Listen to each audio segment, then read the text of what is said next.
Election అప్డేట్స్ను అందరికంటే ముందుగానే తెలుసుకోవాలంటే ఈరోజే ఆర్టీవీ లైవ్ యాప్ని మీ మొబైల్లో డౌన్లోడ్ చేసుకోండి. ప్రభుత్వంలో ఉన్న పెద్దలకు, అధికారులకు, రాజకీయ నాయకులందరికీ కూడా కోరుతా ఉన్నాం.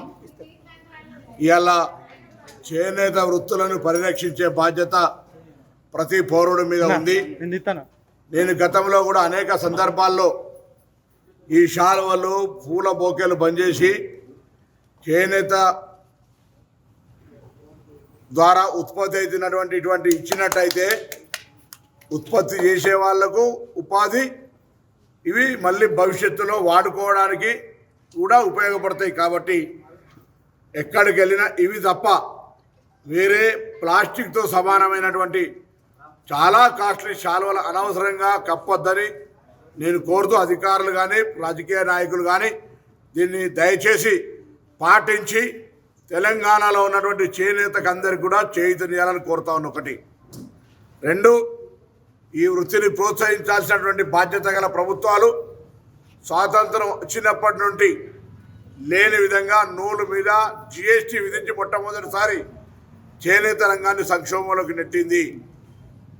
భవిష్యత్తులో అటువంటి పరిస్థితి రాకుండా కాంగ్రెస్ నేతృత్వంలో చేనేత రంగానికి సంబంధించిన ప్రత్యేక అభివృద్ధి తీసుకునే విధంగా చర్యలు తీసుకుంటాం. తెలంగాణ రాష్ట్ర మంత్రిగా భవిష్యత్తులో ప్రభుత్వంలో ఉన్న ముఖ్యమంత్రి, సంబంధిత శాఖ మంత్రులతో మాట్లాడి ఈ యొక్క ఉత్పత్తుల వాడకాన్ని కూడా పెంచే విధంగా ప్రయత్నం చేస్తాం. అందుకు సంబంధించి ఇప్పటికే జీవో నెంబర్ 1 తీసుకొచ్చినాం.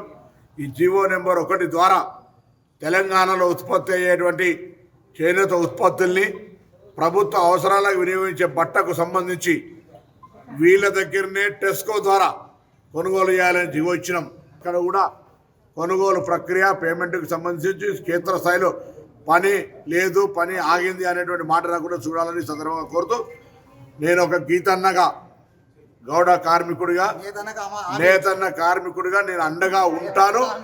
గీతన్న నేతన్న వేరు కాదు, నా బాధ్యత అనే మాట సందర్భంగా నేను చాలా సందర్భాలు చెప్పినా, మళ్ళీ కూడా చెప్తున్నా. నన్ను విశ్వసించరు. నేను బీసీ సంక్షేమ శాఖ మంత్రిని. కులగన సర్వే చేస్తూ ఉన్నాం. నేతన్నలకు కార్పొరేషన్ వేసినాం.